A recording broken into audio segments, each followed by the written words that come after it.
Vanity Fair has reportedly floated the idea of putting First Lady Melania Trump on the cover.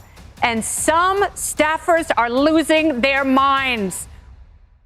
Melania Trump's world reflects a careful orchestration of presence and purpose. She emerges selectively, ushering in public initiatives that align with her long-established passions, yet remains understated in her media visibility. Since January 20th, 2025, she has resumed her role as First Lady of the United States for a second non-consecutive term. Occasionally visible, often discreet, her public engagements often center on children's welfare and evolving policy challenges. Before we start, smash the like and subscribe buttons for more updates. Her leadership style has taken on fresh contours this year. Melania has taken a frontline role in the Presidential AI Challenge, announced August 26, 2025.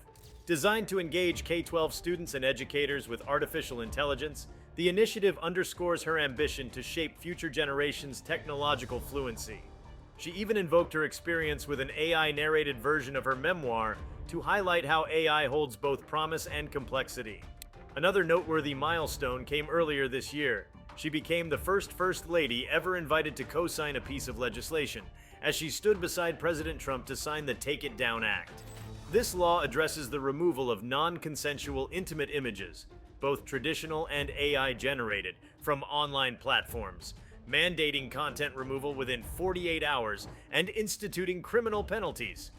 Her deep involvement, from lobbying Congress to witnessing its signing, marks a rare step into the legislative arena with measurable impact. Despite working on big-picture themes, much of her presence remains selectively calibrated. This year, she averages only 1 to 3 public appearances per month, choosing moments that reflect her priorities, such as reopening White House public tours, hosting the Easter egg roll, attending disaster relief visits, participating in military and women-focused ceremonies, and advocating against non-consensual imagery. In her sphere of influence, she appears to be quietly guiding key decisions.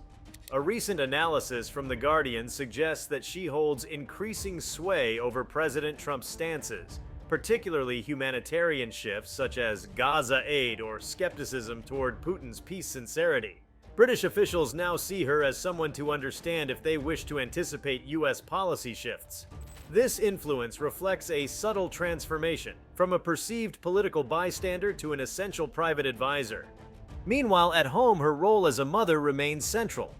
Her 19-year-old son, Barron, recently began his sophomore year at NYU's Stern School of Business, and she continues to closely monitor his safety and well-being, concerned both about his adjustment and about shielding him from public or political stress. He continues to live at Trump Tower amid his studies, out of concern for security and adjustment, while remaining socially well-integrated on campus. Beyond politics and maternal care, she's cultivating a media legacy. She's deeply involved in a documentary project directed by Brett Ratner for Amazon Prime Video, a venture reportedly secured through a $40 million licensing deal. That project sits alongside her highly publicized memoir, Melania, published October 8, 2024, and inspired by her reflections from childhood through her political life. The memoir debuted at #1 on the New York Times bestseller list. Her visibility also comes through symbolic gestures. For instance, she recently wrote an outspoken peace letter to Russian President Vladimir Putin, advocating on behalf of Ukrainian children impacted by war. Another reflection of the form her diplomatic influence can take. And when tragedy struck, like the school shooting in Minneapolis, she publicly urged preemptive behavioral threat assessments, advocating for safer communities through early intervention in troubling behavior. Meanwhile, the conversation about her presence in the fashion world continues. A mock Vanity Fair cover dubbing her the American Queen sparked controversy and internal staff backlash. In response, Melania reportedly dismissed the idea, laughing it off and asserting that she had more important priorities than magazine covers. In summary, this is how Melania Trump's life currently unfolds. Deeply engaged, yet intentionally selective. She combines low-key public rituals, strong maternal involvement, strategic diplomatic nudges, media projects, and a climbing influence behind the scenes. Her calendar remains discreet but meaningful, hinting at the forces shaping her through influence, privacy, and purposeful engagement. Meanwhile, her East Wing is busier than it looks from the outside. The office she runs, the formal Office of the First Lady, headquartered in the East Wing, has a structure and rhythm that most people never see. Schedulers fanning out to coordinate travel, social aides drafting seating charts, and a tight leadership circle that reports up to her chief of staff. In this term, that role belongs to Haley Harrison, a longtime aide who rose with Melania Trump during and after the first administration and officially took over as chief of staff on January 20th, 2025. Harrison's presence makes the machinery of the First Lady's portfolio feel more streamlined and loyalist than improvisational. It's a continuation of a working relationship built over years of knowing exactly how the principal prefers to move, quietly, efficiently, and with minimal drama. The formality of the East Wing as an entity matters here too. It's not a constitutional office, but it has become a professional shop over decades, and in Melania's second act, it functions as a small command post for ceremonial diplomacy, cultural projects, and a handful of signature causes. If you want to trace what her days actually look like, skip the cable chatter and follow the event markers. One anchor on her calendar came in late February when she co-hosted the National Governor's Dinner, the black tie tradition that transforms the East Room into a pageant of American ceremony. The White House photo set shows the familiar tableau: long tables, tall tapers, white flowers, Marines and Army musicians, and at its center, the First Lady playing ringmaster for the states. It's a telling snapshot of her preferred register, an evening where the pageantry is the message and her role is to receive, not declaim. She kept the tone contemporary too. Fashion writers clocked her sleek tuxedo as a menswear tilting choice that squared with the sharper tailoring she's adopted this year. Spring added a pair of carefully chosen touchpoints that felt more personal than political. On May 8th, she presided over an event honoring military mothers, delivering remarks that leaned into stoicism, sacrifice, and the quiet durability of family life. The setting was the East Room again, but the vibe was stripped of spectacle. Short, direct, grateful. The point was to be present. The next hours brought a different kind of homage, a stamp unveiling for Barbara Bush, staged with members of the Bush family and Postal Service leaders. A commemorative stamp can sound quaint, but in the gallery of First Lady rituals, it's a savvy bridge to another intergenerational figure whose public image was anchored in literacy, motherhood, and civic steadiness. That the First Lady's shop helped center a ceremony around Bush, complete with a formal stamp reveal and an appearance by Doro Bush Koch, said a lot about how Melania Trump is curating her own canon of predecessors. If holiday rituals are a barometer of a First Lady's reach, her summer announcement about Christmas volunteers offered another glimpse into how she choreographs the People's House. The application portal opened in early August, inviting decorators and performers to converge on Washington during the Thanksgiving to December handoff, when the real work of transforming the White House happens. There's a logistics-heavy reality behind the romantic imagery, vetting hundreds of volunteers, plotting room-by-room decor with the curatorial staff, working within security and preservation constraints, and the fine print captures it. Applicants must be over 18 and cover their own travel, and Decoration Week is compressed into the final days of November. It's very on brand for her to treat the White House like a gallery during the holidays. In her first tenure, the seasonal look spoke almost in themes and installations. This time, the process signals that the tradition is back on a well-oiled track. Her most talked about project of late is neither a dinner nor a decor plan, but a national student competition. The Presidential Artificial Intelligence Challenge, which she launched via video message, is pitched to K-12 students and their teachers as a chance to build practical, community-oriented AI tools. The mechanics are unusually specific for a First Lady initiative. Teams register through a federal portal, work with an adult sponsor, and submit projects on a rolling timetable that culminates with a championship showcase in Washington. Press materials point to end-of-year submission targets. A congressional page shared a later deadline in January, suggesting the timeline could flex as schools spin up programs at different speeds. The White House's own write-up frames it as foundational literacy for a rising generation in a technology that will shadow their entire working lives. The program's rules have their own intrigue. One media outlet flagged scoring language that awards points if a project aligns with the priorities, values, or vision of the administration, but the broader thrust is straightforward. Get kids tinkering with machine learning in service of real problems, then reward them publicly. Watch how she promotes it and you'll notice something consistent with her overall operating style. Instead of barnstorming across states, she tends to appear in short, tightly produced videos or at controlled ceremonial moments that do their work online. The clip announcing the challenge is a case in point, a crisp staged address that treats the First Lady's podium as a relay to the internet rather than a launchpad for a press tour. That's been the pattern since January, a bias toward brevity and symbolism, with a few speeches and a wave of formal photo galleries doing the heavy lifting of visibility. It's a communication strategy built for a principal who values scarcity. Beyond the project work, there's the everyday curation of the social presidency, guest lists, seating charts, and who sits in the box at big speeches.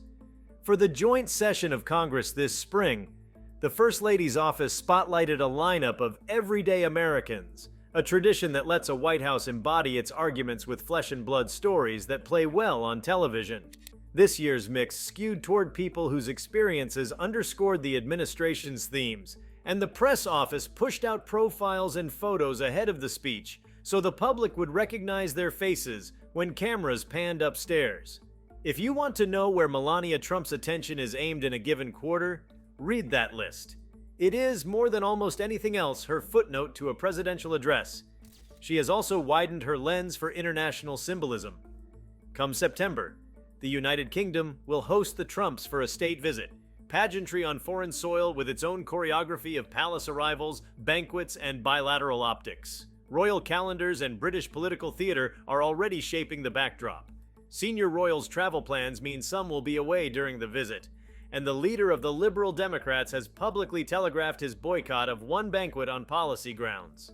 None of that is hers to solve exactly, but it's the ecosystem she'll step into, and it underscores what a First Lady absorbs during high-stakes diplomacy.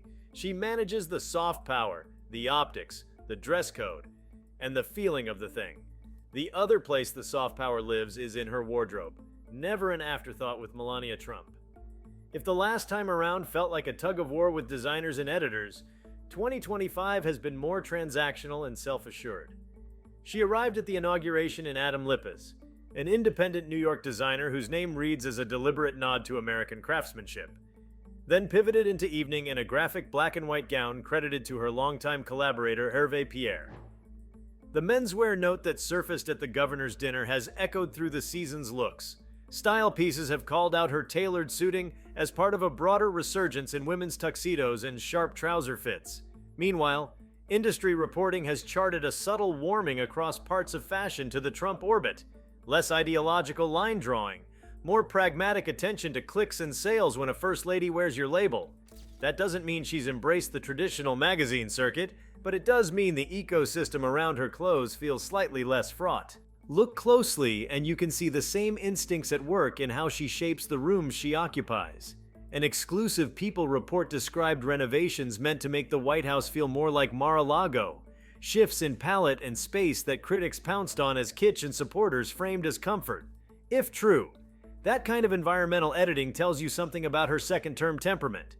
She has a strong sense of the backdrops that flatter her, and a willingness to resist fussy tradition if it doesn't match the mood she wants the building to project.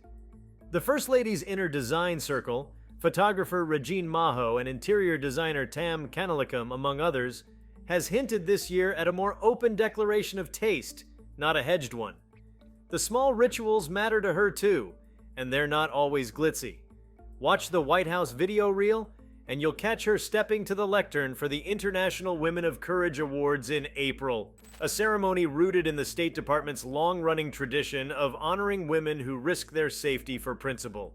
It's a forum where the First Lady can draw a straight line between cultural diplomacy and individual bravery, and where a spare delivery style functions as respect rather than reticence. In settings like that, the scarcity of her words reads less like withholding and more like letting the awardees fill the frame. Her staff's work shows up in these choices. Harrison's resume, East Wing scheduler turned director of operations, then private aide during the interregnum, explains why so many of Melania Trump's engagements feel frictionless, even when they're politically touchy.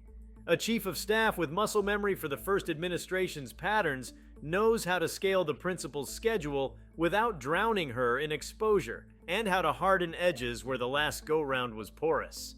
The East Wing's continuity with the past, right down to its physical footprint and institutional role inside the White House office, helps the operation hum even when the West Wing is on fire with headline-driving decisions.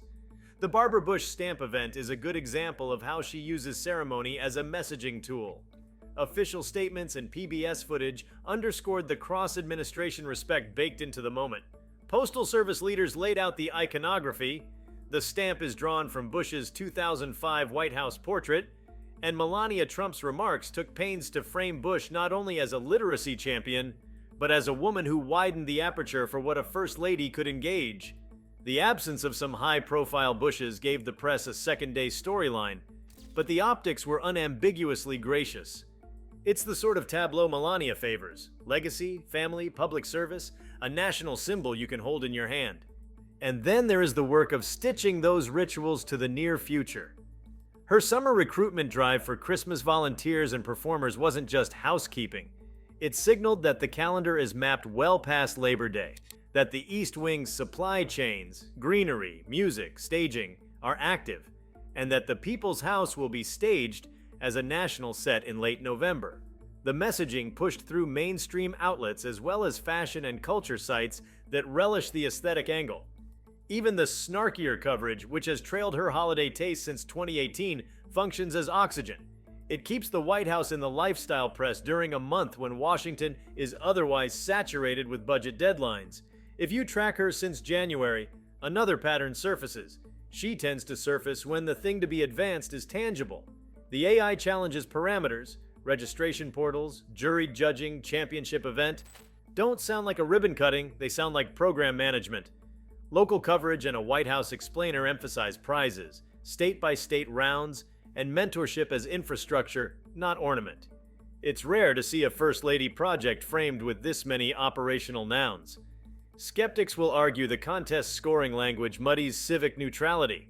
Boosters will point to the power of giving kids a national stage for the kind of projects they're already building in coding clubs.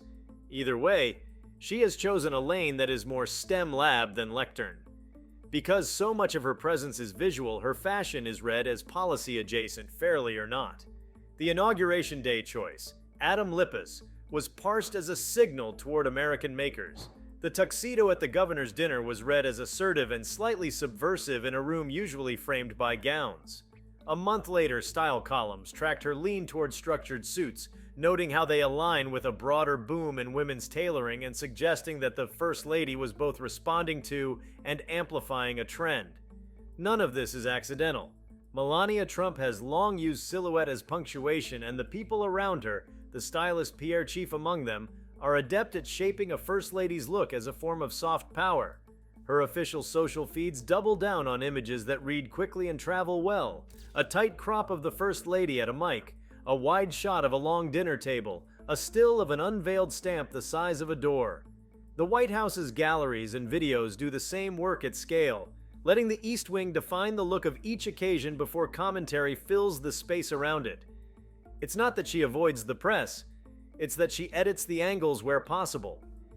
In an era when a smartphone video can feel more authoritative than a transcript, this is less aloofness than control. What about the domestic theater of the White House itself? Reporting suggests the Trumps have made style edits that recall their Palm Beach life. Critics cast the changes as gaudy. Allies say if you're going to live half your week in a museum, you might as well arrange the furniture so it feels like home. Either way, the First Lady's stamp is visible. She favors high contrast palettes and orderly tablescapes. She tends toward fewer words and more frames. She treats rooms like stages. If the past is any guide, the holiday season will be the test, when the cameras walk the colonnade and the entire ground floor becomes a curated experience.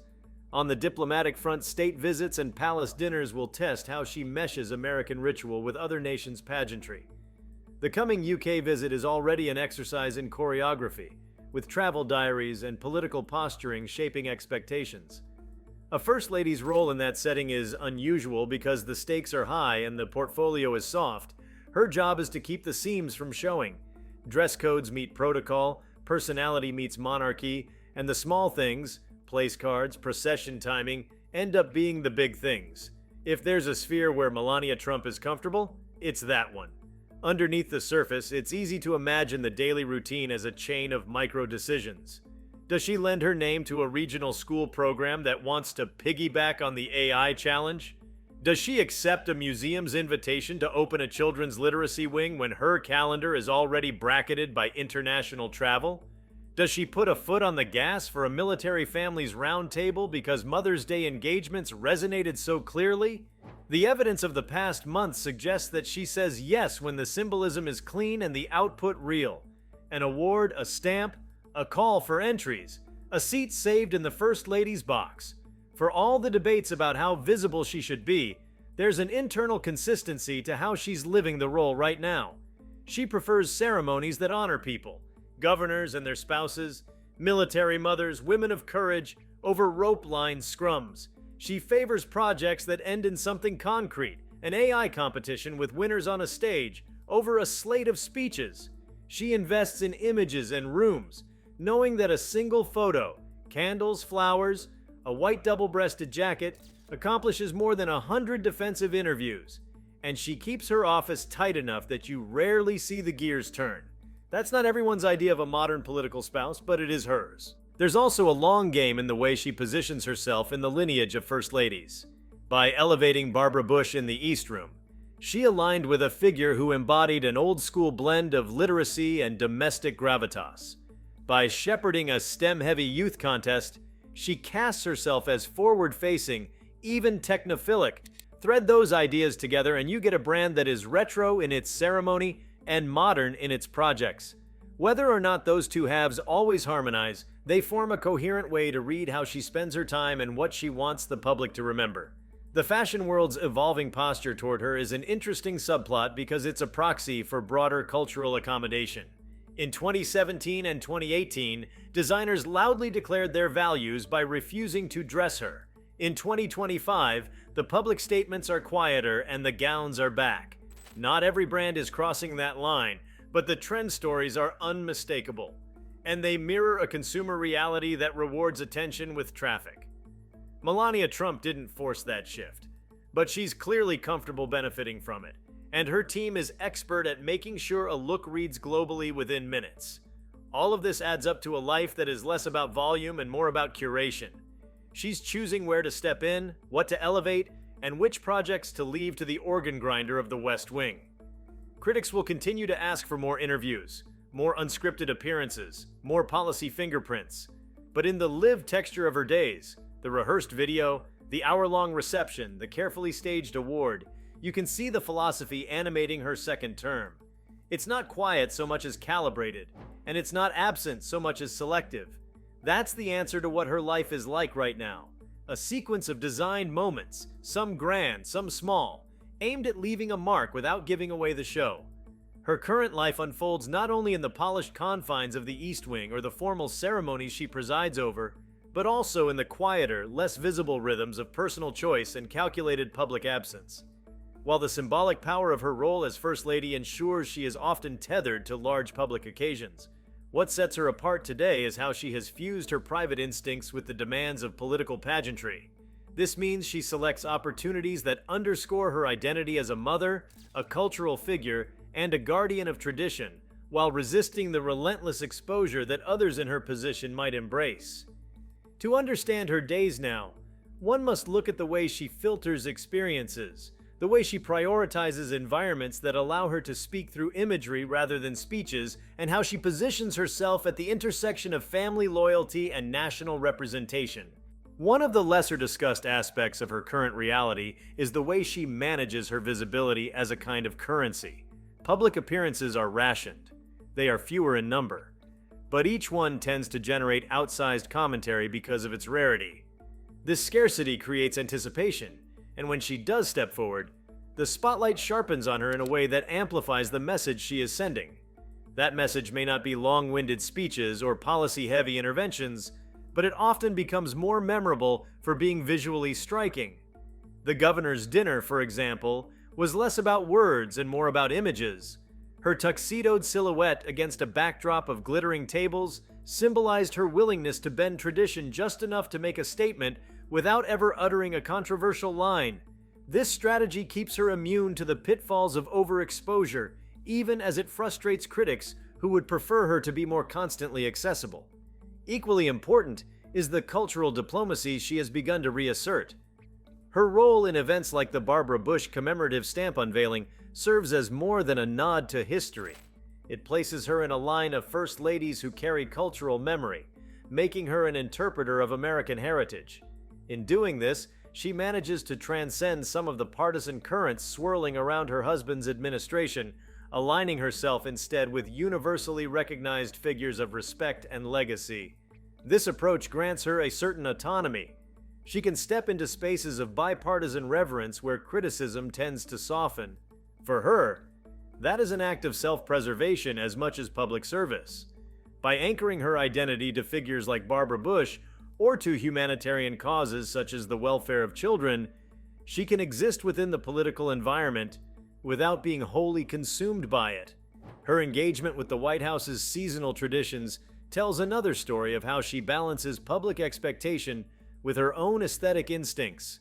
The Christmas decorations, which once stirred polarizing reactions ranging from admiration to memes, remain a platform through which she expresses her taste and her approach to symbolism. Recruiting volunteers months in advance, encouraging performers to participate, and signaling early that the process is underway is not just logistical, it is a way of asserting ownership over one of the most beloved rituals of the people's house. In her hands, the decorations often reflect themes of purity, formality, and occasionally stark contrasts that spark debate. Yet, debate itself serves her. Every critique magnifies the attention paid to her choices, reinforcing her status as an arbiter of taste within the White House walls. Her deliberate involvement in the AI challenge for students represents a shift into uncharted terrain for her brand. Technology, innovation, and education are spheres not typically associated with her image, which has long leaned on elegance, fashion, and motherhood. By championing a competition that encourages schoolchildren to engage with artificial intelligence, she effectively broadens her profile. It casts her not just as a steward of tradition, but as a figure invested in the intellectual future of the nation. Critics may note the political undercurrents in how the challenge is framed, but her willingness to put her name behind it demonstrates adaptability. It is also strategic. While her husband commands attention with headline-driven politics, she adds ballast to their partnership by appearing focused on the young, the forward-looking, and the hopeful. International diplomacy forms another dimension of her current existence. Preparing for a state visit to the United Kingdom, she enters a sphere where the language of soft power is spoken fluently, and where appearances matter more than words. The complexities of royal calendars, political boycotts, and diplomatic optics are not her responsibility to solve, but they shape the environment into which she will step. For her, the task is subtler: to navigate the rituals of banquets, palace receptions, and protocol with a degree of elegance that complements the hard politics playing out behind the scenes. In such contexts, her quiet presence becomes its own form of diplomacy, embodying the continuity of American ceremonial life even as politics across the Atlantic may appear turbulent. Her wardrobe choices during these occasions further illustrate how she shapes narrative without speaking. Fashion for her is less about trend adoption and more about visual diplomacy. Wearing American designers at moments of national significance signals loyalty to domestic creativity. Selecting sharply tailored suits reflects both modern empowerment and an ability to reframe femininity in a space that often expects gowns and softness. The media dissects these choices, and whether the commentary is laudatory or critical, it ensures that her presence reverberates across cultural and political conversations. She has transformed fashion into her primary lexicon, making it one of the clearest windows into how she is experiencing and projecting her current life. Behind the camera-ready moments lies a deeply private sphere that she fiercely protects.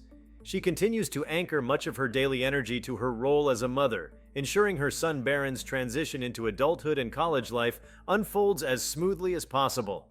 Though he is now a university student, she reportedly monitors his progress with care, mindful of the pressures that accompany being part of one of the most scrutinized families in the world. This maternal vigilance underscores why she limits her schedule. She prefers to prioritize his stability over relentless travel. In this sense, her current life is not simply about fulfilling ceremonial duties, but also about guarding the personal foundation that gives her role meaning. Her relationship with the East Wing's staff reflects her preference for tight, loyal teams. By retaining aides she trusts and promoting long-serving allies like Haley Harrison, she ensures that her office runs according to her standards. This reduces leaks, minimizes drama, and allows her to operate with an efficiency that many political spouses never achieve. The East Wing's culture, under her leadership, has become one of discipline and discretion. It stands in contrast to the West Wing, which often churns with political battles and media cycles. For Melania Trump, this separation is essential.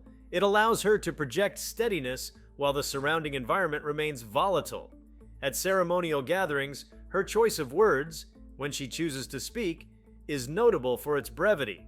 Speeches such as the one she gave to military mothers are crafted to be concise and resonant, eschewing elaborate rhetoric in favor of direct acknowledgement. This restraint is not laziness but intention. It places emphasis on the event's honorees rather than on herself. It also minimizes opportunities for missteps, keeping her public image tightly controlled. In an era when every word can be weaponized, her decision to let images and gestures carry most of the narrative is both savvy and sustainable. If you like this video, please give it a like and subscribe to our channel. Also, leave your comments below and tell us, what are your thoughts on Melania Trump's current lifestyle? We want to hear from you. Thank you for watching, and see you next time.